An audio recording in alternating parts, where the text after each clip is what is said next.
প্রথমত পেশেন্টের সাধারণত প্রস্রাবের কিছু সমস্যা হতে পারে। যেমন প্রোস্টেট ক্যান্সারের পেশেন্টের সাধারণত প্রস্রাব শুরু করতে এবং শেষ করতে তিনি সমস্যা বোধ করতে পারেন। এছাড়া প্রস্রাব করার সময় ব্যথা অনুভব করতে পারেন অথবা প্রস্রাবের যে গতি সেটা কমে যেতে পারে। এছাড়া পেশেন্টের ঘন ঘন প্রস্রাব পেতে পারে অথবা রাতের বেলা ঘুম থেকে উঠে প্রস্রাব করার প্রয়োজন হতে পারে। এছাড়া প্রস্রাবের সাথে অনেক সময় রক্ত আসতে পারে।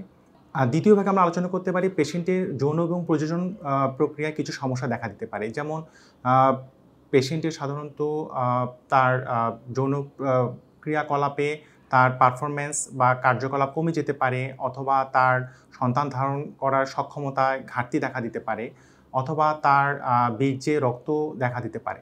এছাড়া ক্যান্সার যদি ছড়িয়ে পড়ে তাহলে পেশেন্টের যে সমস্ত জায়গায় ক্যান্সার ছড়িয়ে পড়েছে সেসব স্থানে ব্যথা হতে পারে। এছাড়া পেশেন্টের দুর্বলতা লাগা এবং ওজন কমে যাওয়া ইত্যাদি সমস্যা সাধারণত হয়ে থাকে। প্রোস্টেট ক্যান্সারের স্ক্রিনিং খুবই গুরুত্বপূর্ণ এই কারণে, যেহেতু আমরা যদি প্রোস্টেট ক্যান্সারের স্ক্রিনিং করে প্রোস্টেট ক্যান্সার শনাক্ত করতে পারি তাহলে সাধারণত অনেক আর্লি স্টেজে প্রোস্টেট ক্যান্সার শনাক্ত করা সম্ভব হয়। যদি আর্লি স্টেজে প্রোস্টেট ক্যান্সার শনাক্ত করা সম্ভব হয় তাহলে প্রোস্টেট ক্যান্সার দ্রুত চিকিৎসা শুরু করা সম্ভব হয়। দ্রুত চিকিৎসা শুরু করলে প্রোস্টেট ক্যান্সার ছড়িয়ে পড়ার সম্ভাবনা কম থাকে।